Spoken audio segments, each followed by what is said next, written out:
welcome to a new video. So I've got this car, it's a VZ Adventra, and as you can see, different wheels on the front, different wheels on the back. The other side's the same. I have noticed that the wheel studs seem to not be right, so I'm pretty sure they're going to need a bit of work. Not really sure what I'm doing, but I mean, seriously, how hard can it be? All right, let's get stuck into this, pull this thing off, and try and get into these bolts back here. So let's go. Just as I thought, you can see here that the thread goes on beautifully the way it's supposed to on this one. But come and have a look how bad that one is. That is nasty. And it wasn't just that one.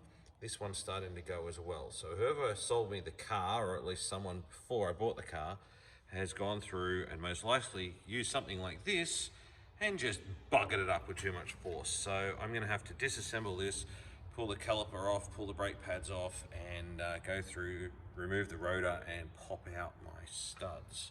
Wish me luck. Okay, so I've just got to get to that one. Can't get to that one and the one below it. I'm going to try and take the entire caliper pads, everything off in one hit. So, you know, wish me luck. Turns out this bottom one down there is a turd because it's hitting this. So I'm going old school.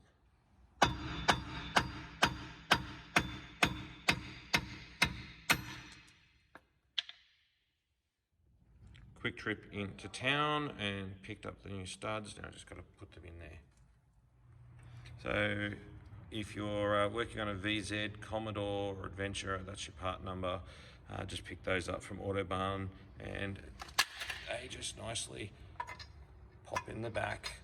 And there's a couple of different ways you can do it. Generally, we just put a bigger nut and then use the front one put on backwards to pull it in. Just want to quickly add in, because the video I shot was stuffed, so I'm just going to add this little bit in. When you stick these in the back, it looks like I've just kind of sat them there and then, you know, off I went. But in actual fact, you do need to pull these through. Now, the fastest way of doing it is to turn the lug nut backwards and use your rattle gun to go right in. So it'll go right up, pull this into the back, and once that's in, then you just take it off, put your rotor back on, everything's all good. So it's a pretty straightforward thing, but you do need to make sure that that is pulled in before you put it all back together. I lost the footage of me doing it. Sorry I didn't video it all going back together, but this is back together. You can see the difference between the new and the old. Now with these wheels, I'm using a special one, like a lock nut. But what a lot of people do is they don't finger tight these on. You should always finger tight them on before you use the rattle gun, and that stops what's just happened to this car.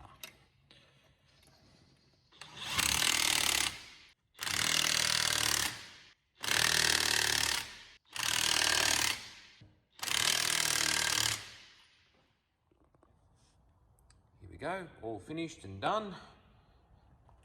Nice and safe again. I did check the brake pads and everything while I had it apart. Sorry I didn't put more detail into pulling the calipers off and all that sort of stuff. I need to drive my car tomorrow and really needed these fixed today. Need to put some air in the tire. This is what's left of the ones that came with the car. So it's not an overly hard thing to do. You just have to put a little bit of time into it.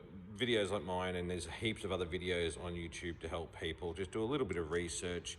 And one thing I didn't mention in this is the bottom bolt that I had trouble getting off with the socket. I ended up using just standard ring spanner on that, and I did video it, but when I watched the video, it was corrupted, so we're missing little bits. But anyway, thank you very much.